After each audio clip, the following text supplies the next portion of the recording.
petit komiten gaude. Oso petit komite. Baina, bueno,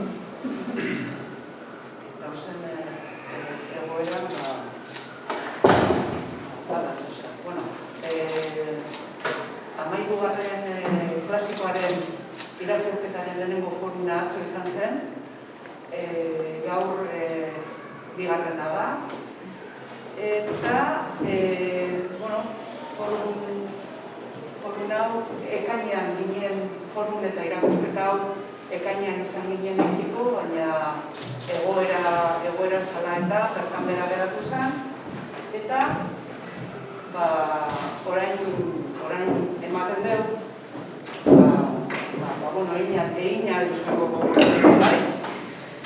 Bueno, historia apur bat egiten badugu irakurketaren 13. Urte hauetan irakurketarena, ikusten dugu, zehazokan galdera da, eta klasikoen klasikoren irakurketa hori zertan oinarritzen zarete horretarako, ez? Liburu edo idazle bat klasiko dela esateko. Eta, bueno, 13 urte hauetan irakurri ditugu, berez klasikoak direnak, irakurri ditugu urte hurrenarekin, liburuen argitaratzearekin, urte hurrena bat egiten zuten liburuak ere, Oabakoak, Otopete, Arri eta Herri, eta irakurri ditugu literaturan egileek egindako ekarpenagatik, adibidez itzulpengintzan ekarpenean Kafka irakurri genuen, emakumeren papera azpimarratzen zuen edo agertzen zuen zerbaitik kanpoz, Bizkaierari ere bi urtetan eman nahi izan diogu garrantzia eta Kresala irakurri genuen eta Peru abarka. Eta, bueno, aurton, haur eta gazte literaturaren garrantzia azpimarratu nahi izan dugu. Eta gakoa hori izen da, ez? Aurtengo irakurketan, haur eta gazte literaturari garrantzia ematea. Eta, arlo honetan, izen bat garaitzen bada gainerakoen artean Mariasun Landarena da. Alde batetik, Mariasun Landak idatzitakoaren garrantziagatik eta nazioarte mailan duen eraginagatik, ez? Edo pisuagatik. Eta, bueno, gaur Mariasun Landaren garrantzia ez egiteko, hemen daukagu Marijo Laziregi eta Ibon Egaña, literaturaz eta gure literaturaz gehien dakiten bi aditu girelako, bai? Bueno, biok zarete unibertsitatean irakasle, eta biok aritzen zarete literatura kritika.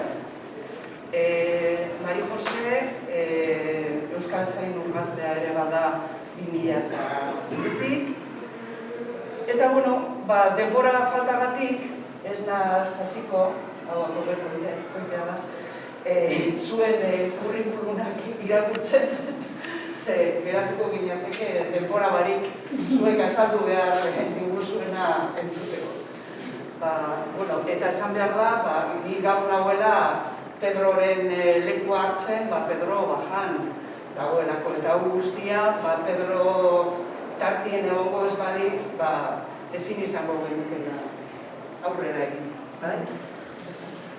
Bueno, arratsaldean eskerrik asko Maite, aurkezpenagatik eta antolakuntzan egindako lanagatik. pentsatzen dut ez dela erresa izango, eta eskertzen da ere aurrera egiteko indarra izan duzuelako, eta eskerrak Pedrori ere bai noski gonbidapenagatik. COVID-ak izan dituen kapritxo horien artean beste bat izan da gaur Otsailak 20 urtebetetze egunarekin. Zorionak zuri. Bakit ez daukala garrantzi berezirik urtebetetze eguna izateak, baina koinzidentziaren nire aprobetxatu beste koinzidentzia edo kasualitate bat aipatzeko, ez?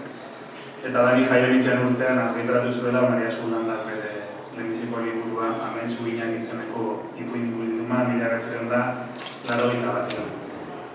Beraz, 80ko hamarkadan euskeraz eskolatutako belaunaldi hortako kidea naiz eta euskaldun bat marten edo Norena da basoa euskeraz irakurri egituen belaunaldi hortakoa naizen arren, ez Txan Fantasma eta ez Maria Zuren garai hartako beste libururik etzen nire eskuetara iritsi tamalez, eta zergatik.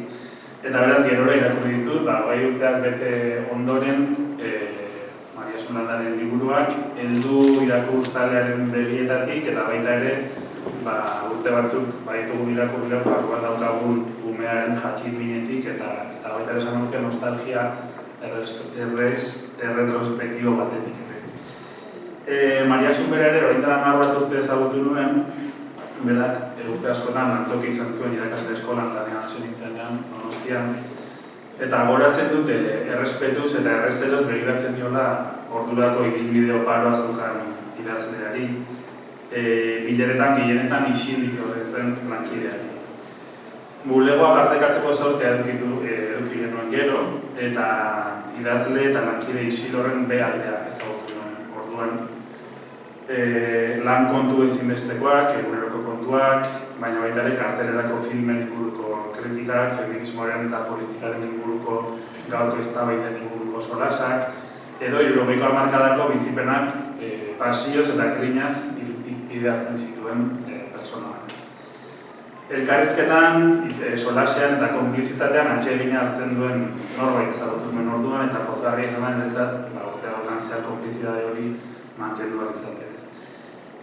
Hala ere, berehala hartu nintzen hori gertatzen zela egun bakoitietan, eta egun bikoitietan berriro lehen ezagututako pertsona isil urazten, bulego orduak pasatzen zituena isil-isilik eta sartu bezain isilik egiten zela bulegotik. Batzutan, helduelik gabe harratzen duen isiltasun horrek, aserretu ote da, zerbertatu ote zaio, norbetu egidabil.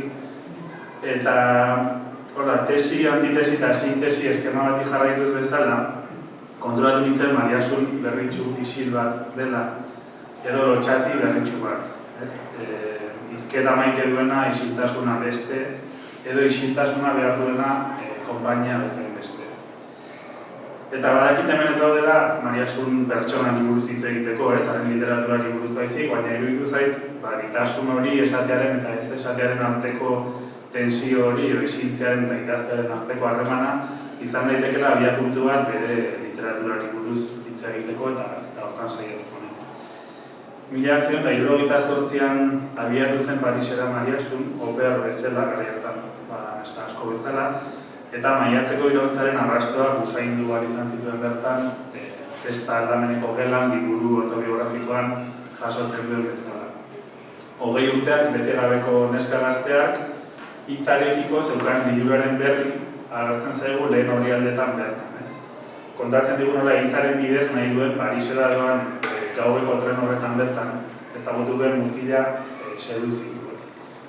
Munduari beraztein interesgarri izan daiteken erakutsi nahi dio, baina berara honako aitortza bere egiten du liburuan. Eta esaten du, ez nintzen konturatzen oparitzen nuen hitzjarioa bestearen eta neure buruaren kontrol inkontzientea baizik etzela. Hitzez adierazten ez denaren benetako arriskua dakarenaren kontrol. Elkarrezketak dakarren komunikazioa edo komunioa amesten du Mariasunek ez, eta aldi berean jabetzen da hitzez esan ezin denak zematerainoko pisua dauka. Eta hala ere komunikazio momentu horiek, hitzek bere imperfekzioan, bere funtzioa betetzen duten momentu horiek altxor gisa gorritzen dituela kontatzen du liburu horretan, eta horrela esaten du. Beste batzuek argazki izarrak gorritzen dituzte lore lehortuak, edo eta zoriontsu izan zirela uste izan eta ahaztu nahi ez duten tabernaren bateko edaluntziaren azpikoa. Nik elkarrezketa baldar horixe gordetzen dut. Ahozko eta hitzaren bidezko komunikazioaren mugez eta aukerez kontzientzia hartzen dihoan gazte baten kontakizuna ere bada festa aldameneko gelan. Eta liburu horretako beste anekdota bat ekarri nahiko nuke gaur hona. Parisen emandako urteetan telefono kabinanik apenas erabili zuela gogoratzen du Maria Sunek.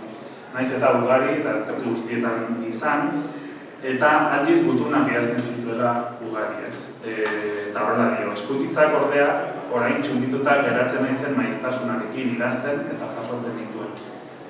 Gertaera eta egoera berberetatik abiaturik hain testu desberdinak sortzen ziren, non estilo ariketak egiteko adibidetzat arbaitzitezkean. Raymond Queneauren lan zoragarria plagiatuz.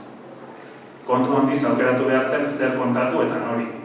Baina aldi berean, egia errespetatu beharra zegoen, hartzaileen ezaugarriak aintzat hartuz. Halaxe. Idazketaren aukeren kontzientziaz jarraitzen duen gazte baten kronika bat irakurreztak ego obra hartan, eta baita idazle gai bat, idazle egiten ari den prozesuaren radiografia bat ere ez. Beraz, hizkuntzaren mugen kontzientzia hartze bat irakurtzen dugu eta baita deserrotze bat ere ez, Pariseko egonaldi horretan. Frantsesa behar bezala ez jakiteak zekarkion isolamendua eta euskeraz ere ez jakiteak garai hartan euskaldun erbesteratuen komunitateko kide sentitzerakoan ekartzen zizkion mugak eta salminak gogoratzen ditu Maria Sunek liburuan. Eta deserrotze linguistiko horren erdian esaten digu idazketan aurkitzen duela plazeraz, komunikatzeko bidea eta bere xanre edo gela propioaz. Eta garnen nuke gogora beste idazle lotxati batek Italo Calvinok esandako hitzak, ez eta horrela zen berak. Alik eta gutxien hitz egiten saiatzen naiz. Eta idaztea nahiago badut, idazten dudan esaldi bakoitza bihar bestetan zuzentzeko aukera dudalako da. Ez horrela nire hitzekin ase eta geratuko naizelako, baina bai gutxienez, haietan hautemateko gai naizen arrazoiak, nire ase betetze falta eragiten duten arrazoiak ez da batzuk. Eta jarraitzen zuen literatura, esan nahi dut eskakizun horiei erantzuten dien literatura, hizkuntzak izan beharko lukeena izatera iristen den agindutako lurraldea. Gizon emakumeen arteko komunikazioan sortzen diren ezinak eta frustrazioak gainditu litezkeen lurraldea da idazketarena eta han sublimatzen dira norabaitin komunikazio eta ezinak. Eta testu literarioan posible da hizkuntzak gure komunikazio nahiak asetzen. Baina idazketak funtzio hori izateko ez du edozein literaturak balio. Eta horretaz ere kontziente da Maria Sunandaren obra. Calvinok zehaztasuna literaturaren derrigorrezko ezaugarritzat zeukan, eta honela definitzen zuen hizkuntza zuzenaren erabilera. Eta honela dio, hizkuntzaren erabilera zuzena da gauza presente edo ausenteetara diskrezioz, arretaz eta zuhurtziaz hurbiltzea. Gauza presente edo ausenteek hitzik gabe komunikatzen duten horretara errespetuz hurbiltzea.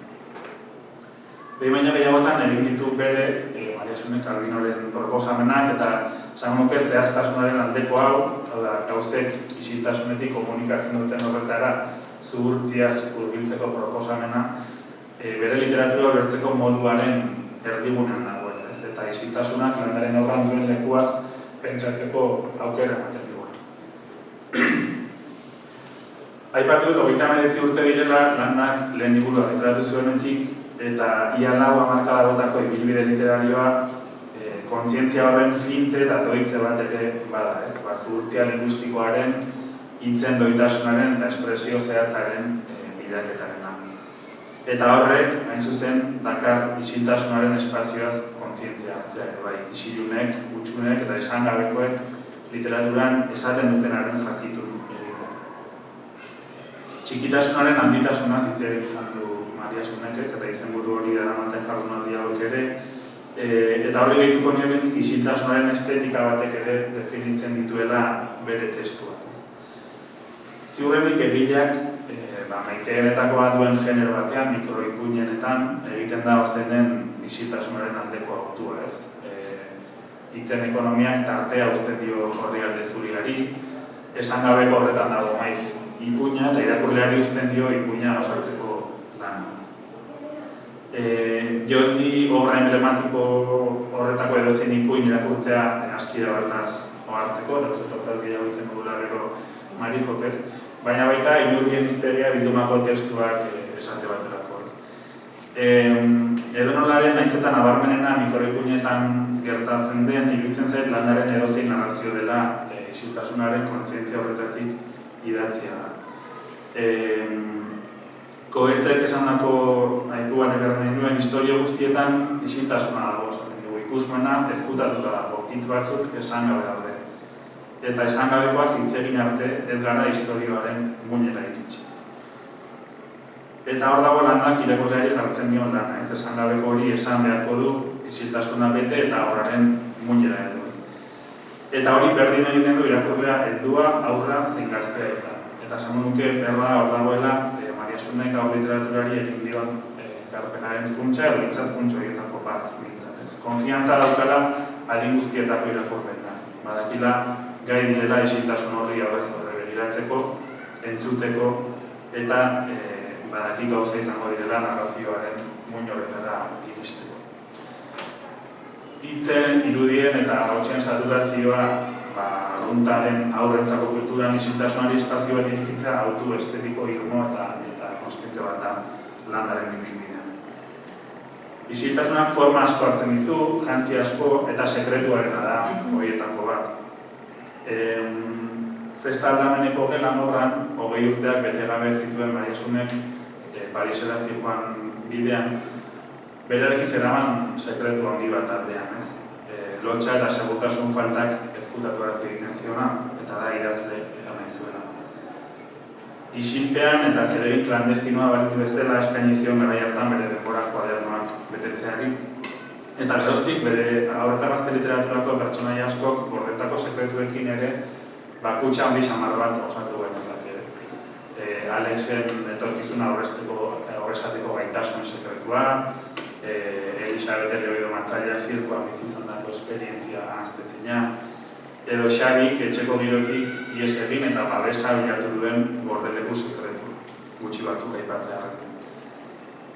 Mariasunen liburuetako haur protagonista eta narratzaile hauek kontatu nahi eta ezin duten eta isilpean gorde behar duten zerbaiten protagonista dira. Eta isiltasun horrek aurren eta helduen munduen arteko zuloaz hitz egiten du askotan.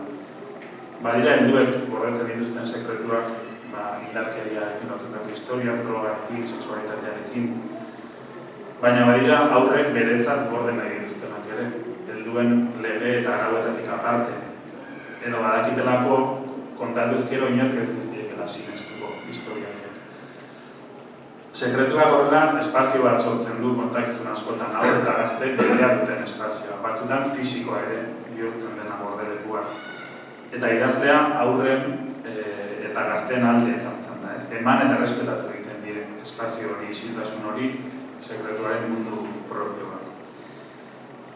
Esan ezin diren sekretu horiek idazketan aurkitzen dute askotan bidea, hildako amonari idatzitako gutunean, norbere egunerokoan, eskolako lehiaketa baterako idatzitako idazlanean.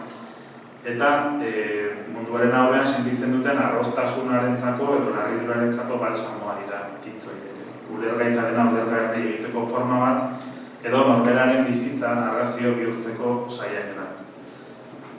Izan ere, pertsonaia askok, Mariasunek Simon de Beauvoir ikasitako konsigna bat bere egiten dute, alegia bizitza, biziaga nork bere buruari kontatu beharko historio bat.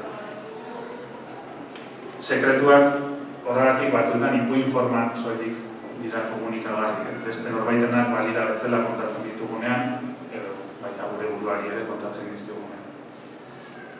Horrela idurtzen gara irakurleak, Mariasunen liburuak irakurri ala, eta zer esanik ez irakurle txiki eta haur eta gazteak sekretu egin konpliz, sekretuen urrezko araua baita norbaite kontatu behar zaizkiola.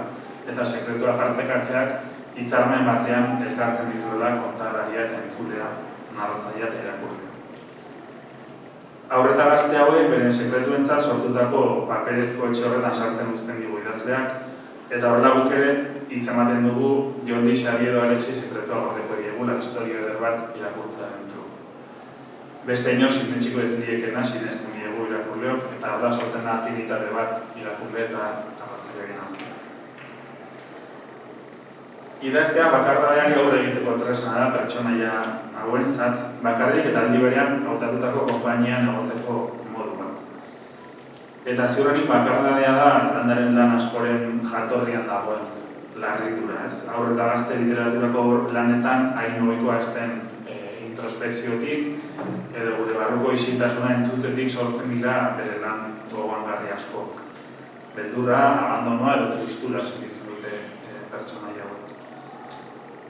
Mark Rothko pintoreak zioen artelan baten oinarrian heriotzaren kontzientziak egon behar duela. Eta kontzientzia hori edo larritasun hori hitzez adierazten ez bada ere, edo hitz horiekin adierazten ez bada ere, egon badago krokodilo hau azpian edo nire eskua zurean bezalako lanetan. Baina bakardade hori lekua egin arren, handik ateratzea desio dute pertsonaiek, ez? Komunikazioarekin abesten dute eta ziurrenik hitzezko komunikazioak dituen mugen kontzientzia horren ondorioz, hitzezkoa ez den komunikazioa alegia gorputzaren maiz bakardade horretatik ihes egiteko forma, ez? Nire eskua zurean jartzea, musua, besarkada, edo elkarrekin kantatzea. Musu ematea eta barre egitea dira behar bada giza hizkuntzako aditz ederrenak, esaten zuen festa aldameneko gela liburuan Mariasun.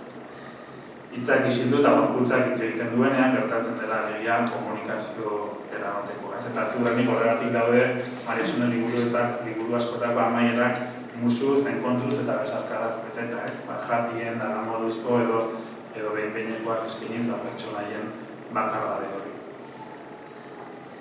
Haur eta gazteak bakardadearekin hizketan jartzen dituzte Mariasunen ipuinek, gogoraraziz irakurtzea gure buruarekin hitz egiteko forma bat dela. Baina pertsonaia literariek beste zerbait ere eskaintzen digute irakurle hori. Norbera izateari utzi gabe beste norbait izateko aukera. Mundua beste begi batzuetatik irakurtzeko aukera. Eta hori askotan animaliek egiten dute landaren lanetan, ez? Hori tokatzen zaien papera. Lotxagabe, berritxu, irreverente, arro, edo hedonista izan daitezke, aurretan eskatu protagonistak gehienetan ez bezala, ez? Eta aldiz bai, bainurriak, xaguak edo arkamusoak. Eta irakurleak ere, horiekin batera gainditzen ditu bere lotxak eta beldurrak momentu batez bada ere, ez? Biztia txiki horiek, hala ere beste funtziorik ere badute liburu hauetan, ez? Giza jendearen bizitza doiturak kanpotik, gizakiak sekula ikusi ez diruen baten ikuspegitik kontatzea, edo beste modu batez esan da munduaren arrostasuna irudikatzen, ez? Horrela, aurreto gazte batek, gizon emakumeen duen munduarekiko sentitzen duen jakin minari eta arrostasunari biei jartzen dizkiete hitzak animalik. Esate baterako Romeo Julieta eta xaguak kontakizunean, Julietaren etxeko xaguek kontatzen digute neska gaztearen maite mintzearen berri. Etxeko biztanle humano horren pastela jatea beste buru erik ez daukaten xagutxoien ikuspegitik. Beste batzutan munduari begira dagoen idearriaren begietatik erakusten zaigu realitatea, edo farola batean geldirik dagoen fantasma baten ahotsen fantasma liburu hartan. Kanpo begira horretatik askotan galderak sortzen. Galderak egiten dituzte xaguek, esate baterako maite mintzearen inguruan, filosofia zerrote den edo paradisuaren inguruan. Eta Mariasunek berriro irakurleik zuzentzen dizkigu galdera horiek, ez? Galderak isiltasuna dakar atzetik, segundo gutxikoa edo gehiagokoa, eta hori ere guk betetzeko proposamena egiten digute liburu hauek. Paradisuaz galdetzen duena, paradisutik hurbilago dago, irakurtzen da Elsa eta Paradisua liburuan. Iradokiz berriro ere galdetzea edo zalantzan jartzea mugitzeko erabat izan daiteke. Paradisua zerrote den, Zoriona zerrote den galdetzen zuten xaguek, esan dudan bezala Romeo, Julieta eta xaguak liburuan, eta Paradisua nolakoa zen galdetzen du Elsak Elsa eta Paradisua lanean. Galdera da ziurrenik erantzuna baino garrantzitsuagoa, baino nahiko nuke erreparatu Mariasunek liburuetan emandako erantzunei. Berriro ere hitzen eta isiltasunaren arteko tensioa Paradisuan bertan dagoela ikusiko dugu. Paradisuan hasieran ez zela hitz egiten, gogorarazten digun arrantzaileak Elsa eta Paradisuan, ez gauzek ez zutela izenik. Eta gerora gozak izendatzen hasiera sortu zirela ezin ikusiak eta tentsioak. Eta liburuko pasarterik ederrenetako batean, kontatzen zaigu Adan eta Eva maitemindu eta elkar besarkatuta etzan zirenean goroldioak kantatu egin ziela. Isilik kantatu ere. Jakina da paradisoak iraupen laburra izan zuela, eta horrelaxia baita ere Adan eta Evaren maitasun idiliko horrek, ezta. Kontakizun hortan galderak bata bestearen inguruan egiten ditu Elsak, paradisoaren inguruan, ezta. Eta agian berriro ere erantzuna galderan dagoelako erantzun argirik ez du aurkitzen pertsonaia horrek, ezta. Segurazki hitzez ezin delako paradisoa deskribatu.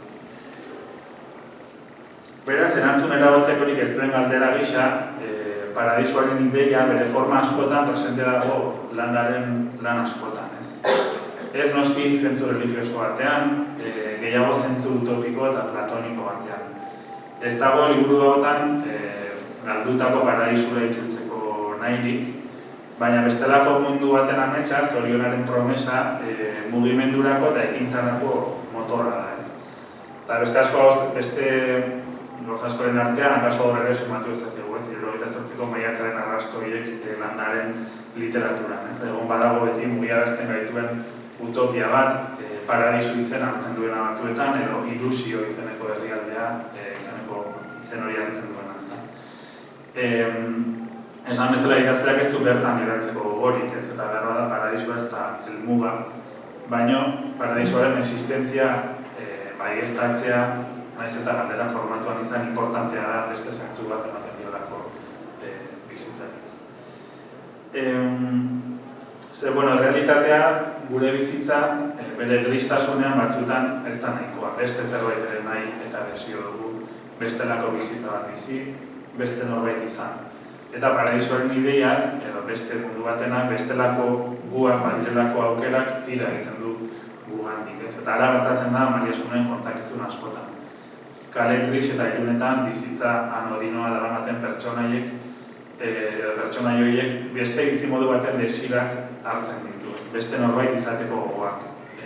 Urpekari izan nahi du artetxoak, dantzari izan nahi du errusikak eta zoologikoa ezagutu nahi du hil aurretik kleta bizikletak.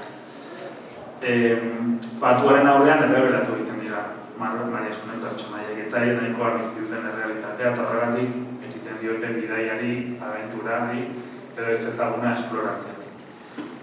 Esan dugu Mariasunen da gazteak sekretuan bizi zuen desira, ez da idazle izatea, berak idazle izan nahi zuela, eta bere pertsonaiei ere artista izateko desira hori kutsatu die lanak, ez? Dantzari, abeslari, diba, izar edo aktore izan nahi dute askotan. Baina zergatik hainbeste haur arkapuso edokatu artista.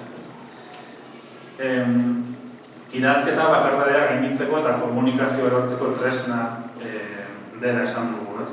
Bestea dela bere lanetan alegia, ez? Eta beste batzuetan artista izan nahi duten izaki hauek ere estenatokian agertuz eta publikoaren txaloa jasoz lortzen dute beraien isolamendua apurtzea. Publikoarekiko komunioaren bidez gainditzen dute bere barne isiltasuna. Gorputzaren bidezko komunikazioak edo maitasunak bezala arteak eta sorkuntzak ematen dira aukera pertsonaiei isolamendua apurtzeko, hitzik gabe esateko. Eta gainera, artea, dantza edo kantua bizitza estetizatzeko forma bat ere badira liburu hauetan.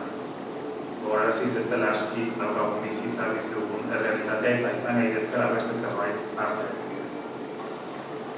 Agortzen ez den desira bat dago landaren obretan, ez? Idazle izatekoa, bizirik egotekoa, poz txikiez edo txokolatezko pastel batez gozatzekoa, bakardadeak edo tristeziak lekua duten egin berean edo handiagoan, ez? Bizitzeko grinak guelde baten disartzen ditu pertsonaiak eta alarratatzen ditu irakurle hori ere. Desirak izua usatzen duela irakurtzen dugu azken baladan eta alaxegoaz oztopoa gainditzen eta maldak ezagutzen ditugun ipuin tradizional askotan gertatzen da. Eta bihartzen dira umeak makarrik basoa eta mundua ezagutzera, goratu gaitezen Hansel eta Greteletaz edo Txanago bitxuz esote baterako. baina askotan aginduaren edo obligazioaren logikak, debekuaren eta transgresioaren legeek agintzen dute ipuin horietan. Eta landarenean berriz desiraren lege nagusia, ez? Eta horrela, esate baterako, maitagarria hartzen zaionean, ez bai pertsonaiari maitagarria eta desio izeneko novelan, desio bakar bat eskatzen dio eskatu. Egunero etorri dira maitagarria, egunero desiratzen jarraitzen. Eta kaso hori esan nuke dela, normalki ikaskizunetara edo moralezetara oso emana ez den landaren literaturaren ikaskizun nagusietako bat, ez desiratzea dela bizirik egoteko forma muskularra. Baina dela ere landaren pertsonaiek ez dute soilik desiratzen, ez erabaki egiten dute horrekin batera. Narrazio askotako lehen horri aldean irakurtzen dugu pertsonaiak erabaki dut esan, ez? Erabakitzen dute ihes egitea, bidaian abiatzea, mundua ezagutzea, edo beste norbait bihurtzea. Eta erabakiak hartzea beraz, askatasuna praktikan jartzeko modu bat ere bada narrazio hauetan. Ez daude maitagarrien laguntzaren zain, edo ez dute baimenik behar, ez daude batuak ekarreko dienaren espero. Erabakiak eten bat nakar, aukera askoren artean, desira askoren artean, baten alde egitea, eta arriskuak asumitzen. Hala ere erabakiak ez ditu pertsonaia hauek eroi bihurtzen, eta ez nuke esango Mariasunen liburutako pertsonaiak eroiak direnik, edo ez behintzat hitzaren zentzu arruntean, ez? Baina desirak eta erabakiak beren modura usart egiten ditu, ez? Eta neurri batean behintzat beren destinoaren jabe. Beti dago, esan dugu bestelako mundu baten itxaropena, eta azken buruan paradisuaren promesa, ez? Eta horrek bultzatzen ditu pertsonaiak ekintzara eta ekitea. Erabakitza zerbait atzean uztea ere bada, ordea, eta beste norbait izan erabakitzeak ginena hitzen uztearen esaten dut, eta ondo daki hori galtzerdi suizida, esatu baterako. Hil egin behar duela, bere buruaz beste egin behar duela, beste bat izateko. Metamorfosiak beraz, oskola uzten ditu atzean, eta berrasmatzeak gure parte bat egin behar duela ere esaten ditu galtzerdiaren suizidio zaionez ospiratu. Suizidioa zitzen egiten Mariasun lanak gaur eta gaztei, eta bakardadeaz edo tristuraz, baina haren lanak irakurri dituenak badakizuen Mariasunen liburuak ez direla tristezian laketzen edo geratzen ez. Gogoan daukaten lan hauek, Calvinoren beste ikaskizunetako bat, ez alegia harintasuna izan behar dutela literatur testu honek ezaugarri. Eta gai potolo horiei humorearen eta ironiaren bidez heltzen die Mariasunek. Ez ironiak ematen die harintasuna eta humoreak arnaz hartzeko tartea. Eta hemen ere esan duke isiltasunak osko daukara esateko, izan ere testu hauetako humorea ez da gehienetan esplizitua, are gutxiago evidentea ez. Irakurleari eskatzen zaio, lerro artean esan duena irakurtzeko, iradokitako loturak egiteko. Ironiak utxune bat ezartzen du hitzaren eta esanaiaren artean, esandakoaren eta esan gabekoaren artean, eta tarte horretan jolas egiten dute Mariasunen kontakizunak. Horregatik barrea gara gutxitan, baina irribarrea maiz ateratzen zaigu diba baten antzera portatzen den kaleko katuaren historia irakurtzen dugunean, edo hauek filosofatzea zer den ikasten duten momentuan. Mariasun landa lotxatik berritxu bat dela esan ez hasi dugu itzaldia, eta esan ezagun bere narrazioi ere alaitasun triste bat dariela, edo tristezia humoretsu bat batik bada ez. Eta neurri berean bere pertsonaiak ere lotxatia ausartak direla, eta hortan, edo kontraste horretan dagoela bere literaturaren xarma partikularra, ezta? Ez bat eta ez bestea, baina ez da erdibide bat ere, ez biak aldi berean izateak ematen duen indarra. Eta horren bestez, irtxizain dugu isiltzeko ordua ere, isiltasunak Mariasunen obran duen lekua aipatuz abiatu dute solasaldia, eta isiltasunaren inguruko beste gehiagatekin nahiko nuke aipatu, beste indarra jasotzen aipu batekin, eta berazioen isiltasuna ez dela inbeste murru bat edo pareta bat, baizik eta leio bat, ez.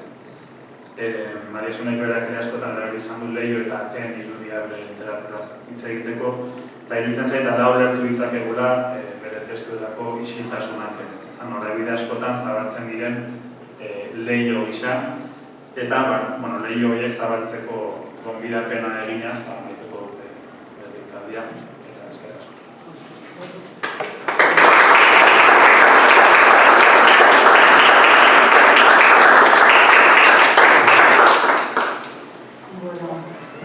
Ulertzen dut, zergatik nahi zuen Ibonek lehenengoa izan.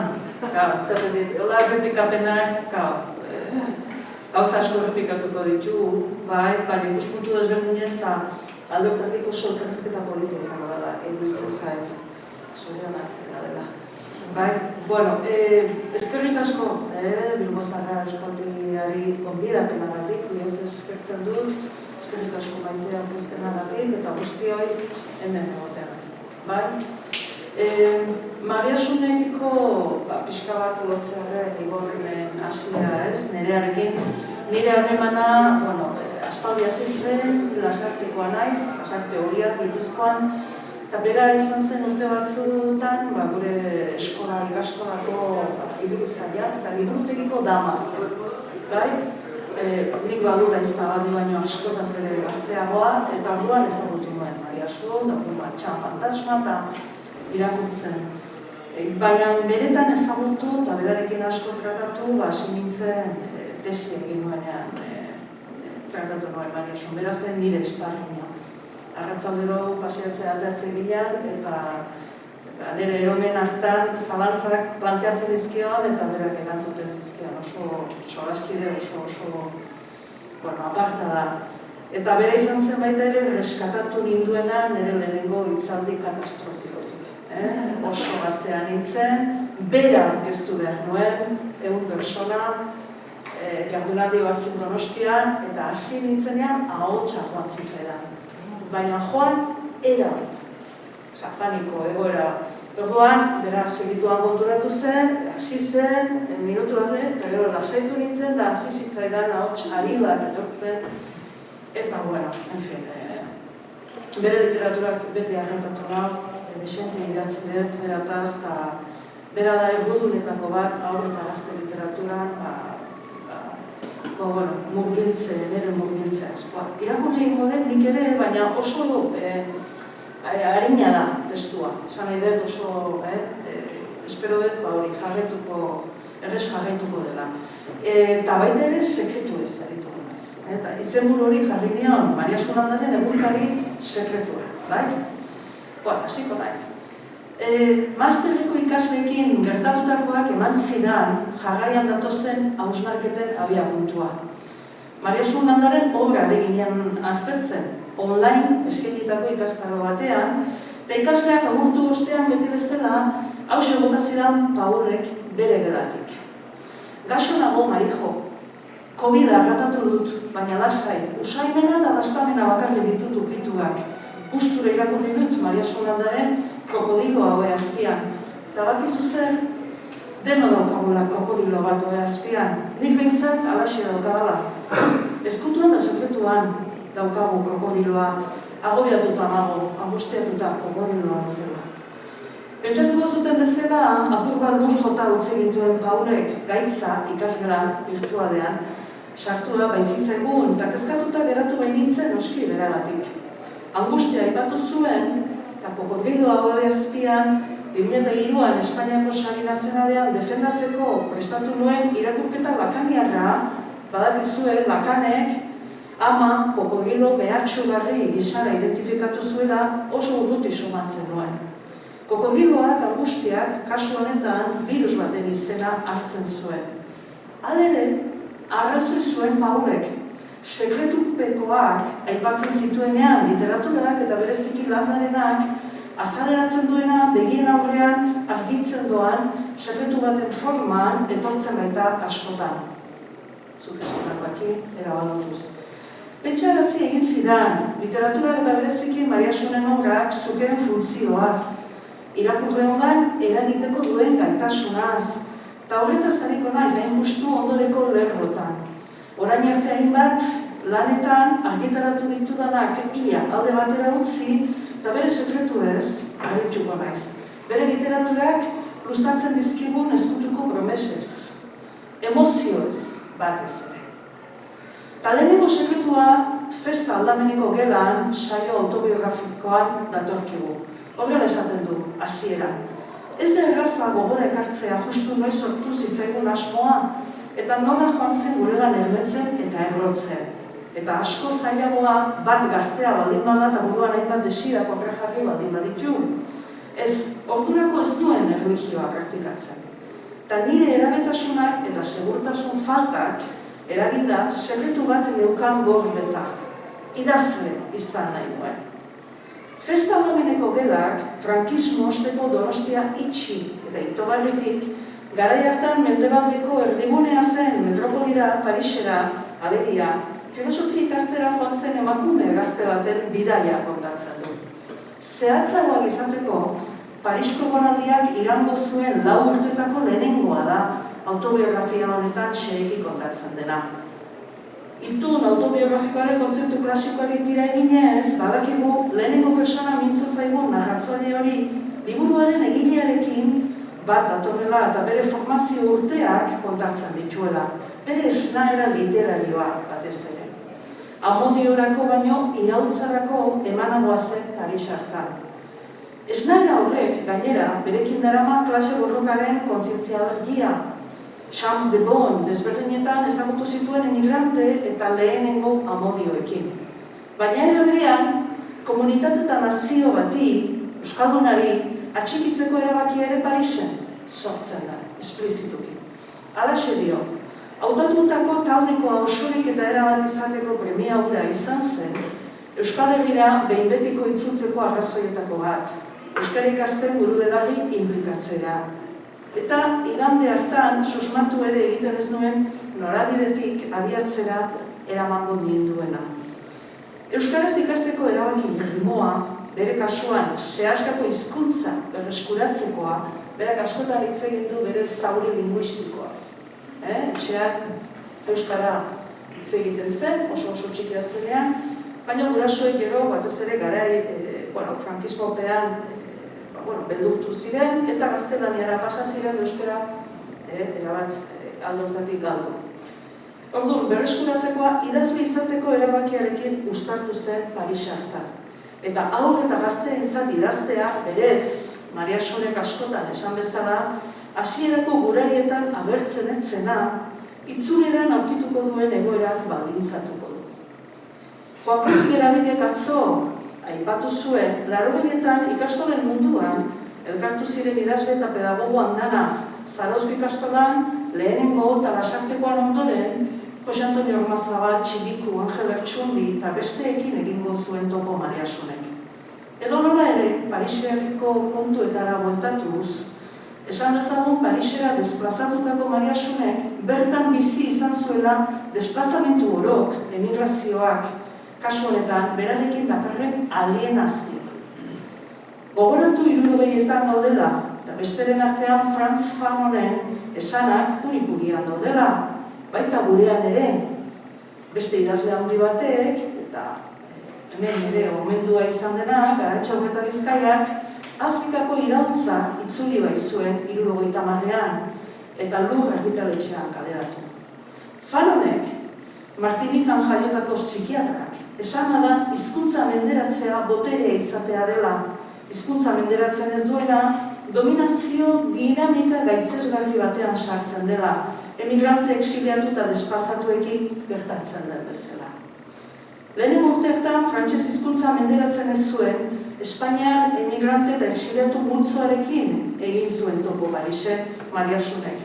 Gogoratu gainera, ezkerreko ideologiek, munduko mugimendu kontrakulturalek, feminismoak, iraultza horretan izandako garrantzia, Paris erabateko erdigunean jartzen zuela eta Mariasun lilduratu. Hala ere, 78ko maiatzera berandu iritsi zela onartzen du landak. Festa beti aldameneko gelan izaten zela. Eta besteak esandakoaren kontrara, Paris ez itzaiola inondik ere festa bat iruditu. Ez behintzat lehenengo urte hartan. Bigarren puntua izango da idazlez eta irakurlez betetako unibertsoa. Intimismoa zaraindi, 89ko nire lan urrutiko hartan, aipatu nuen jada modus autobiografikoan sartzen diren generoek landarenean ere zuten garrantzia. Berez, kritika feminista klasikoak adierazi bezala, emakumezkoen ahotsa isildua izan den neurrian, nor naiz ni galderari emandako erantzun literario bezala kontsideratu izan da autobiografia, gutun, egunkari eta bestelakoen gailentasuna. Idazkera mota hori gainera, ekintza politikoa ere bada, erresistentziakoa gehituko nuke. Sharon Grossmanek menderatutako taldeen produktu kulturalez esan bezala. Ez da inondik ere axalekoa kontua, emakumezkoen literaturak, landarenak barne, kontamolde horiez edo ahozko kontaketaz, ahozkotasunaz eta bere teknikez, egitura binarioak, erritmoa markatzen duten errepikapenak, egiten duten erabilera. Mendeetan idatzitako literatura jasotik erauziak izan diren neurrian, lekukotzeek ahozko historia delakoaren barnean sartzen ditugun artxibategiek kasu, ukatutako ahots hori berreskuratzeko balioa izan dute. Maresunen narrazioen gehiengo nabarmena, bigarren maila narratibo batean zerbait kontatu edo idatzi nahi digun ahotsaren bidez bideratzen da. Deigarria da halaber, gaur egungo emakumezkoen euskal literaturan ere bereziki gatazkarekin lotura duten testuetan, Kati Xabirreren, Atertu Arte Itxaron, kasu, genero autobiografikoek duten eragina, Gema Lasartek dela 2011an bere tesian frogatu bezala. Hala baina ez nuen hortik joan nahi. Idazketaren garrantziaz mintzatu nahi nuen, eta horretarako 2015an, Donostian, Etxepare Euskal Institutuak landari egin zion omenaldizko ikastaroan, Mikel Ayerbe irakasleak bikain adierazi zuena baliatuko dut. Landaren uniberso literarioan, idazketak eta irakurketak duen erabateko presentziaz jarduteko, idazketaren abenturaz mintzatu zen Ayerbe. Hala, liburu abenturazalen, hau da, Errusika, Ahatetxoa eta Satxen Egartia, Galtzerdi Suizida, edo arriesgatzearen barne abentura kontatzen duten liburuekin batera, Alex, Katuak, bakar-bakarrik sentitzen direnean, nire eskua zurean, krokodiloa azpian, ugariak dira, euren ezinegon eta tristurak idazketari esker askatzen dituzten personaiak. Ioldi, bilduma osoa, elefante txori bihotza, maitagarria da desioa eta barta. Edo nola ere, Joldi, Mariasunen alter egoa, protagonista duten kontakizunetan, idazketak duen garrantzia da nire ustez azpimarragarriena.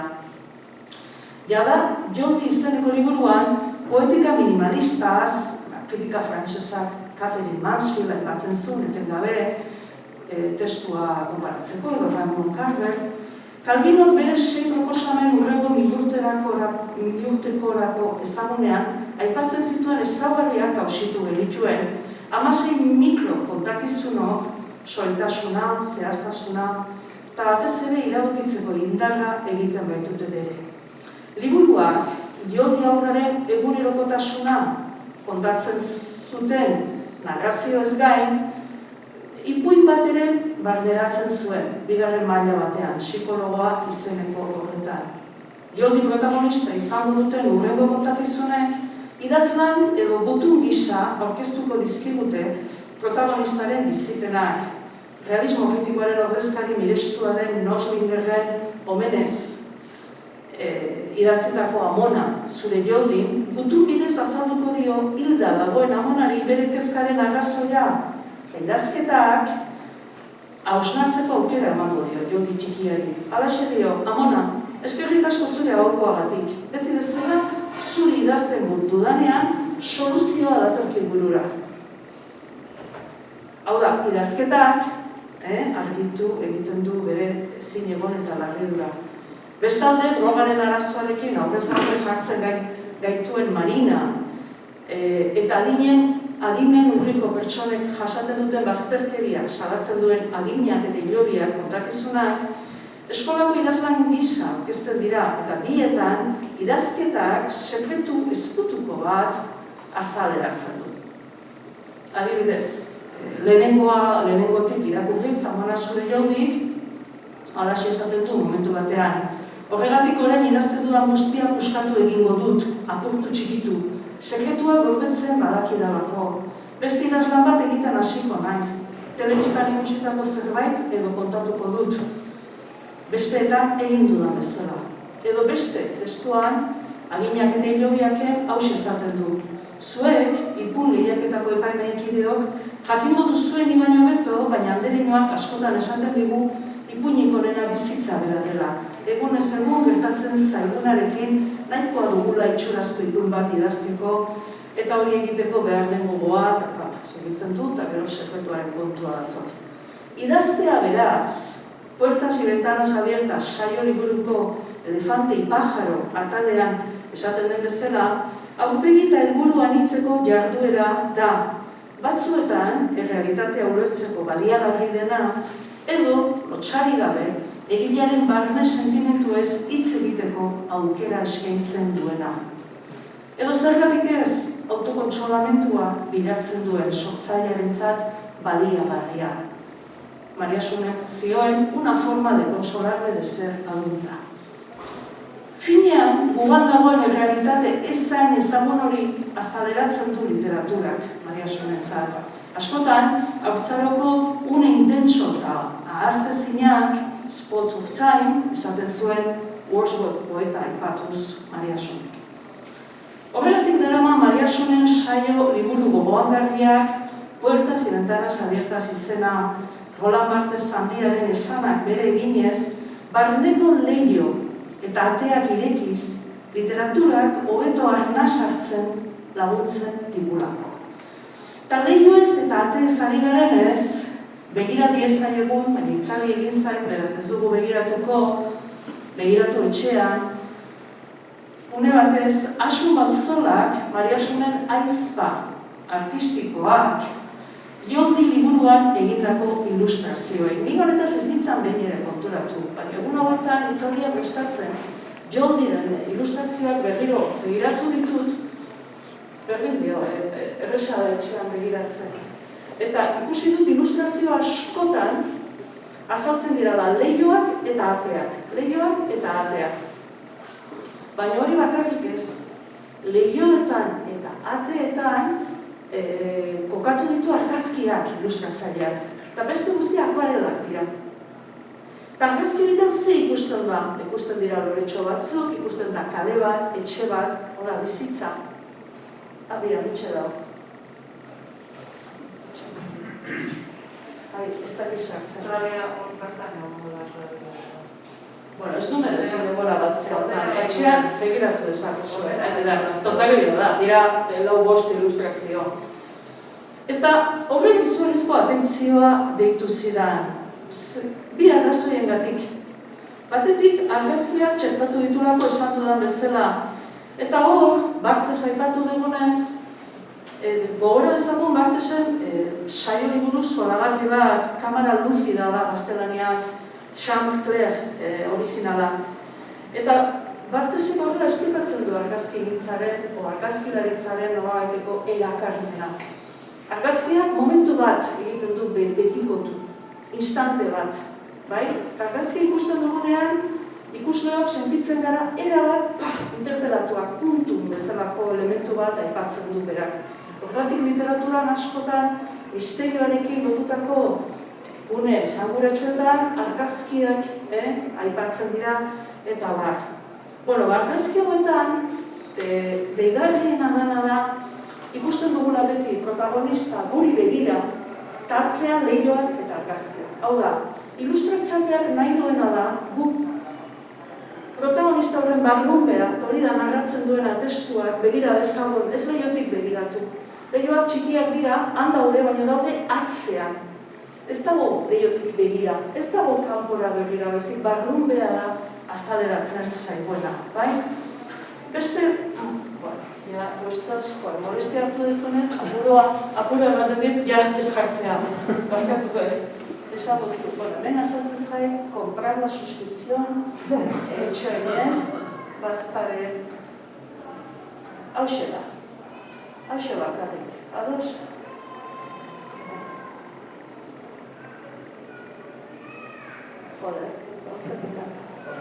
Ikusten duzu horretan ja, hortxe dago lehenengo lehioa. Hor daukagu teatu bat, etxe bat, beste lehio bat, eta beste batzutan daude ateak. Baina protagonistak beti daude guri begira, eta beti Ibonek oso bikain aurkeztu esan duen bezala, barrunbe bat, intimitatea da testu hauen gaia. Beraz, kontua ez da duk lehiotik begira dezagun, edo orain esango dugun bezala literatura, femininoan, ohiki erabili izan den lehioaren funtzioa. Bai, lehiotik begiratzen duten emakumeak, domestizidadetik begiratzen dutenak. Baizik, hor azpimarratzen da joku hori, baina argazkiak erabiltzea, gaur honetaz, hitz egiten haitu naiz Maria Xumekin, bera ere etzen konturatu eta oso deigarria egin zaigu. Zer ikusi gutxi dute, lehio horiek emakumezkoen literaturan eta artean oroar lehioek irudikatu dutenarekin. Talaxe mitzola Maria Xumera, Carmen Martin Gaiteri erreferentzia eginez lehioa eta gela saioan. Hau daukazue txikiaren handitasuna literaturan saio liburuan. Esaten du Maria Xumek. Carmen Martin Gaiteren iritziz, historian zehar emakumeen testuak aztertzen badira, lehioaren garrantziaz jabetu gaitezke. Betidanik emakumeek amestu, hausnartu eta irudikatu behar izan dutelako beren lehioetatik. Laburki esan da, idazle honek bere liburuan azaltzen du, nola emakumeak barrutik kanpora idazten duen, kontatzen denaren kanpo eta barnealdean aldi berean balego bezala. Lehioaren ikuspuntua suma daitekeela emakumeek egindako literaturan. Beraz, idazketa eta irakurketa landaren testuen erdigunean dauden ilargiberaren bi aurpegiak ditugu eta alaxe ematen da aditzera bere testu gehienetan.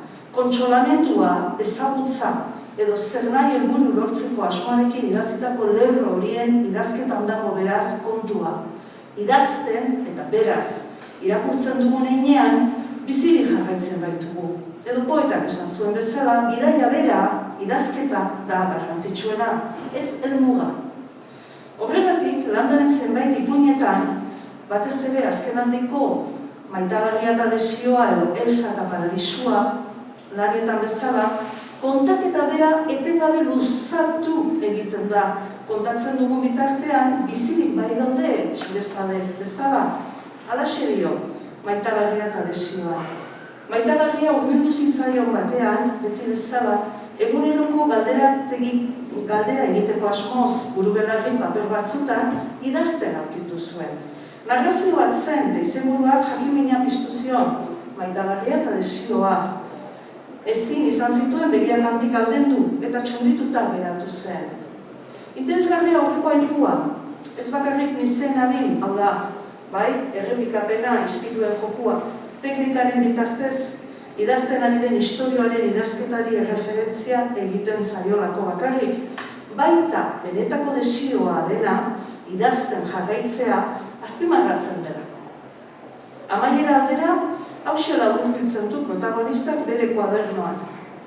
Ikusten duzunez, azkenean ez dizut desiorik eskatu, esan zion ez baik.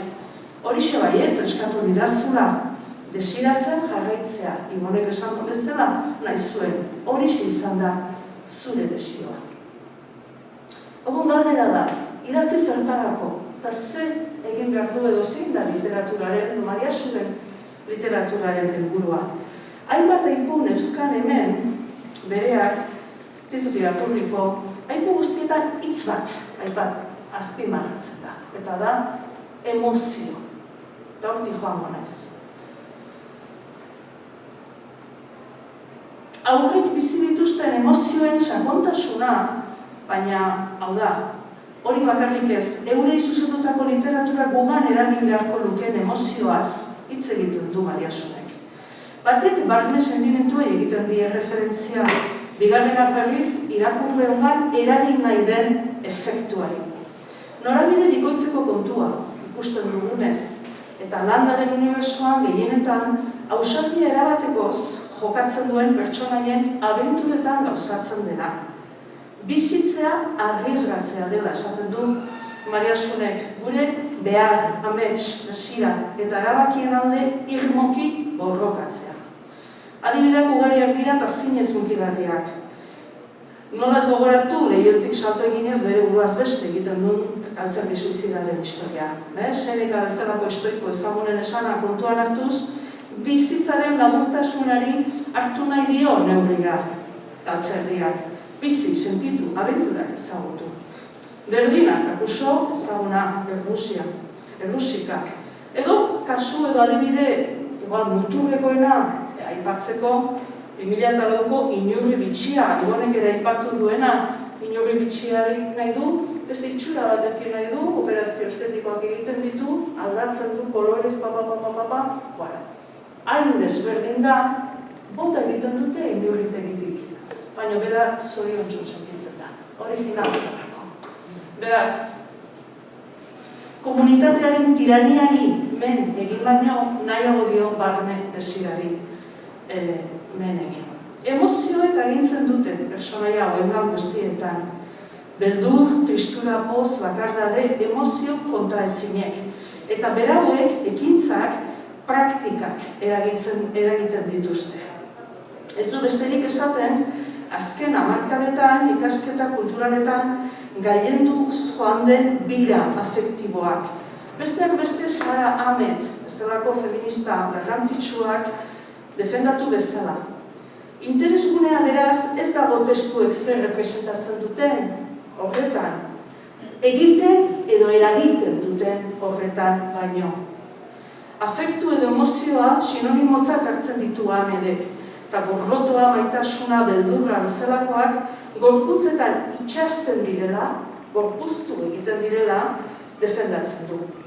Puntu honetari iritsita, ez dira nire helburua bistan denez emozioen teoria desberdinen kontuak aipatzea, edo emozioek, Marta Nussbaumek ikertu bezala, politikan duten garrantziaz jardutea. Kontua, ikusiko duzuenez, landaren zenbait testutan, emozioak, planteatzen diren emozioak oso labur nabarmentzea izango da. Eta hauek zer eragiten duten nolabait hausnartzea. Gatozen adibidez txan fantasmera. Gure hau eta gazte literatura modernoaren gailurretako bat konsideratzen den testura. Gogoratuko zaretenez, historiaren hasieran txan fantasmaren ahotan, Karmentxu arraroen etxean, hau da, psikiatrikoan, sartuta dagoela esaten zaigu, eta aspaldian sartu zutela gainera. Eta zoroetxean sartzea eraginduten gertakizunak kontzatzen zaizkigu. Flashback luze baten antzera eta xuturik, kontakizuna lehen personan dago idatzita, eta sarri irakurleari dei egiten zaio. Farola batera igota bizidan txan honek, Zalde Xuperriren printzi txikia, etengabe aipatzen da, han ere farola batean igota egon baizen protagonista, bai? Eta txan fantasma balegia zain dauka. Idazle pilotu frantsesaren liburuan bakardadearen sentimentua isolamenduarena gailentzen bazen, horixe da liburuaren tensiogunea eragingo duena.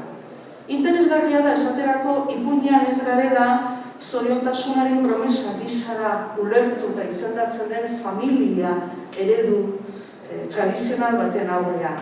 Badakigu aurra umezurtza dela, eta izenak azten duela, baina ez duela asmatzen. Eta Karmentxuren gelako kukuak dioen bezala, kariño gutxi dagoela etxe hartan.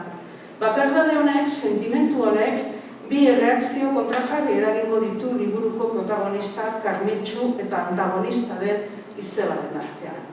Lehenengoak, etengabeko negarrak egingo ditu beraren bakardadean, Karmentxu.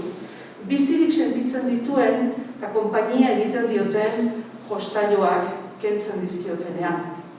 Bakardadea beldur bihurtzen da eta beldurrak gorputzean azaleratzen dira dardar modura hasieran paralisi gizara ondoren ohe gainean. Sendagilea da Karmentxu errotik beldurtuko duena, eta sendagile horren sendatze teknikek reincidente hitza etengabea aipatzen da, etxe arraroan berriro konfinatuta egoteko arriskua. Paralisia erabateko bihurtzen da Karmentxuren kasuan, hilda bezala geratu zela esaten baitigu Txanek. Bere reakzioa laster etorriko da bidaia bat egitera, hau da, bizitzera, ihes egingo baitu Txanekin. Eta bidaiaren hasiera, askatasunarena alegia, kakotxa artean emozio handiz bizi dutela esaten zaigu. Ihes ala halaber, katuak bakar-bakarrik sentitzen direnean narrazio hunkigarrian, Maiderren bakardadeak eragingo duena. Oraingoan ere krisia bizi duten familia baten kasua aurkezten zaigu eta Ofelia pertsonaia tragikoaren izena daraman Katenea, berez, laguntzaile ez ezik Maiderren bakardadea islatuko duen ispilu bihurtzen da. Bi liburuetan ihesak eragiten ditu argumentuari dagozkion tensiogune guztiak. Hala ere, interesgarria da ihes honek Txan fantasma ikunean izebarengan sortuko duen emozio eta reakzioa. Halaxe dio izebak, beldurrez nago, lehenago bezala, hasi ote ez zaigun Don Felipe. Zioen izebak itxuraz oso kezkaturik. Berriro bakarrik hitz egiten dut, ikastolan ez duela lanik egiten dio bere maisuak. Jan oso gutxi eta begirada galdua, bezala, beste mundu batean biziko balitz bezala, isil-isilik oso kezkatuta nago. Beldurra, batzuetan, sentimentu paralizante izan daiteke ikusi dugunez. Bestetan, euskarazkoak literaturako testu ezagun askotan bezala, ala nola garai bereko Txakaranberri dentista baten etxean, ezagunean, fantasia beldurgarrien eragile tradizio romantiko klasiko guztian bezala. Baina beldurra, kasu honetan, Karmentxu arraroen etxean giltzapetxera eramango duen sentimentu eta itzakia izango da. Michel Foucaultek eromenaren historia garai klasikoan liburuan bikain aztertu zituen ero, hereje, gaixo eta bestelakoak baztertu eta ezkutatzeko gizarteak eraikiko dituen mekanismoak. Kritika feminista anglosaxoiak bere aldetik ere oso ongi aztertu zuen Gilbert eta Goodaren eroa ganbaran, La Loca del Ático gaztelaniaz. Liburuan, eromenean babestu ziren pertsonaia femenino handararen oinarrian zegoen krudelkeria. 19. mendeko emakume idazle askoren testuan protagonista eta pertsonaiak erotuta daude. Adibidez, Charlotte Bronten Jenner. Bai, ganbara erretzen du, eta bai. Eromena da emakume hauen babeslekua. Eta berez, anorexia eta agorafobia eta hainbat gaitzen metafora den kontu hori, horrek berez adierazten duna da gizarte oso baten bazterkeria eta represio sistema. Gogoratu 19. mendearen bigarren erdialdean, psikiatriaren garapenak bat egiten duela emakumezkoen gaixotasun mentalen ustezko igoerarekin, estadistikak zoragarriak dira. Bata garatzen den bezala, garatzen doaz eta handitzen estadistikozki emakumezkoen berezko gaitzak. Eta horrek datikarren konfinamentua. Beldurra da, beraz, Nussbaumek ongi aztertu bezala, minoriak demonizatzeko politikariek gehien baliatzen duten sentimentua. Hemendik jarraitzea oso erraza litzaiguke, batez ere pandemia garaietan. Bai, zenbait erabaki, zenbait debeku, zenbait kontrolek, beldurraren aitzakian beste ondorio eta helburuak izan dituelako. Beldurraren aurrean jarraitu beharreko jokabideak nabarmentzen dira, halaber, joldin. Barruan saltoka, hasten zaigun apo gizara definitzen da beldurra, eta berau menderatzeko, isilarazteko zer egin aholkatzen. Beldurra eta nerabeek bizi dituzten emozio trumoitsuak azaleratzen zaizkigu nire eskua zurean bikainean. Protagonistaren ihesaldia, amaren amodio berriak, bera ordezkatuko duen beldurrak eragindakoa baita. Azpimarragarria dudarik gabe, nola islatzen diren protagonistak ihesaren garaian dituen sentimentu kontrajarriak. Hasierako haserre eta jelosiak, bakardade eta amarekiko kezka bihurtuko dira. Sentimentu horien intentsitateak, bestalde, garbi adierazten du zenbateraino behar duen ama. Nabaritzekoa da, era berean, beldurroni bideratzeko Xavier protagonistaren egunkariak, idazketak duen garrantzia. Egunkariaren horriek aurrera egina da, beldurra baretu egiten delako. Idazketa beraz, erraiak jaten dizkigun beldurra kontrolatzeko bide dela esaten digu. Beldur eta bakardadiarekin batera haserrea dugu, dudari gabe landaren narrazioetan erreakzio eta ondorio deigarrienak eragiten dituen beste emozio bat. Eta noski, sentimentu honek ipuin batera eramaten gaitu, diligentzia zagonera. Ez dakit horretuko zareten, neskak eta mutilak patioan jolasten, eta orduan adosten dute zuk indioaren egin, nire eskatatu, bai? Bueno, kontua da mutilek ez dutela nahi biktima rola egin. Hau da behin nahi dute indioak, eta neskak desmaiatu. Eta hori adosten dute, bai? Baina adosten dute gero alderantziz egingo dutela.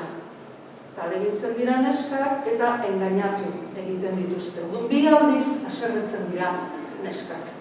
Lehenengo, biktima izaten behartzen dituztenean, eta bigarren, engainatu egiten dituztenean.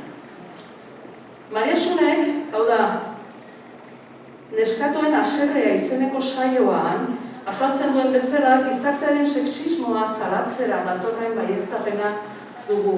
Sara Ahmeden aldarria, feminist killjoy, killjoy izan egin gutxo, aguafiestaz, bazterna aslea. Sara Ahmedek esaten du, feministok behartuta gaudela bazterna asleak izatea. Etengabe, alertan egon behar dugula gertatzen dena salatzeko. Astapenetatik, hau da, Amets Uminak liburutik ohiko rol matxista eta estereotipatuak salatu ditu bere lanetan landak. 80ko hamarkadako bere pertsonaia protagonistek, Josepi Dendaria, Bartxela, Elisabete Leoidonitzalea, rolen banaketa estereotipatuari uko egiten dion irakurketa bultzatzen dute. Horiekin batera ez genuke ahaztu behar eredu hegemonikoa auzitan jartzeko, hau da, maskulinitate eredu hegemonikoa auzitan jartzeko Alex bezalako ipuinek egiten duten aldarria gizarte homofobo batean entzun behar dituzten irain eta bazterketa salatuz. Bukatuko dut horrela. Jada ordu erdia pasa baitut, eta galderetan baduzute luzatu bagaitezke. Mariasu Landaren unibertso zabal aberatsa alderdi gutxi batzuk azpimarratu nahi izan ditut gaurkoan, batez ere literaturaren funtzioari dagozkionak. Emozioen transmisioa jartzen du landak bere obraren erdigunean. Literatur lan bati zer nahi doai edo helburu izan ditzakela onartuz ere emozionatzea eskatzen baitio. Irakurleok unkitu eta gugan eragitea. Eta hori aurrei ere bideratutako literatur lan bikainen bitartez egiten du. Haurtzaro eta gaztaroko bizikizun sentituenak berriro ere bizi ditzagun konbidatuz. Landak miresten duen gramatika de la fantasia ezagunaren egilea imitatuz, ondoko hau esatera osatuko nintzateke emozioen gramatika bat eskaini digula bere lanarekin Mariasu Landak. Bere hurrengo lanaren esperoan geratzen naiz, neuk ere bere lanetako protagonistek bezala, gogoko baitut, emozionatzea, gogoko baitut, bizitzea. Eskerrik asko.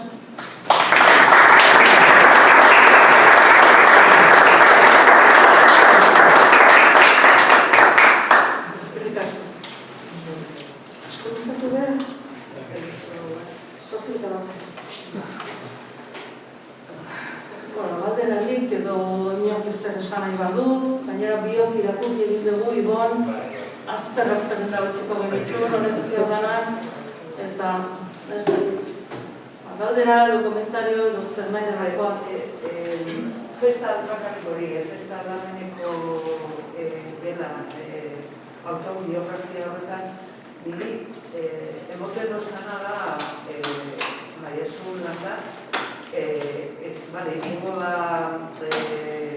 ez dakit, erabe horren mente, baina oso pertsona balientea iruditzen zait. Pasatu zituen, lehenengo urtean, Parisen pasatu zituen, lehenengo urteak, hori baliente batek egiten dut. Sasoi hartan, 20 urteko neska batek isolamendu horretan ez dakit, hori, baliente, osak batek egiten dut. Hori da, niri behintzat autobiografiak transmititu didana, ez? Bere buruaz askotan esan du euskal literaturan logo estepario. Gisa da ikusten dula bidea, bai, voluntade izugarria, argi idazle izan nahi zuen, eta hori lortzeko bideak. Eta gero, baina kontu egin, garai hartan zer zegoen Donostia batean, Euskal Herrian oroak, frankismopean, ze aukerak zeuden, ze rol estereotipatu nintzen Parisen, baina bai, agintzen du, irakurtzen duzunean baitzala festa bat. Festa ondoan zegoela beti, bere prekarietatea, ez gaitezen okertu, Sorbonara zoaz ikastera, Suetzara han dauden emigrante exiliatu horien. Hori berosago gertuko da, esan nahi dut, baina bai, ikusten da, voluntade izugarriko bat, eta horrekin egiten duzu aurrera. Aurreko baten hitzaldi baten bera gaztelania duzen bere buruari buruz dela una timida echada para adelante. Eta uste nahiko, liburu hortan ere igual hartzen dela hori, dago era izate hori, baina de ustez desioa gehiago izatzen du beti, ez dela beti dago idazka izateko desioa, joateko desioa, egiteko desioa, eta uste bere lanetan ere hori hartzen dela. Eta gero, hau literaturaren esparruan, bera ezagutzen honean, baditu zuzuk, daukazu buruan galdera, ez? Eta nik uste kazetari guztiek, zergatik idazten duzu aurrentzat edo gaztentzat, zergatik literatura mota hori, ez? Eta lehenengo erantzuna da, nik ez dut aurrentzat idazten. Aurrei gustatuko zaie, egia da, baliabide tekniko eta estilistiko batzuk, baina beti erantzun hori etengabe, ez? Orduan da, atentzioa izugarri, temati, eta gero, obra luze hori, eta gero, askotan hitz egiten dugu gurean ere internazionalizazioaz, baina nola egin duen, harremanak, personalak, dena da, ere kabuz, ez? Buru gorra, ez, hori geniala. Bestela ez duzu egiten aurrera, biztan da, ez duzu egiten aurrera, beste urtetan, eta beste liburu, eta ez da, nire, astelenean izango dugu aukera. Astelenean hitz egiten du berak, ez? Berak. Zazpietan, hemen. Irakurketa hau urrungo gunean, zazpia hori zen. Festa bat izango da. Eta baina ez da naugameneko gara. Ez. Festa bat zute erdigunean. Eskerrik asko etortzea.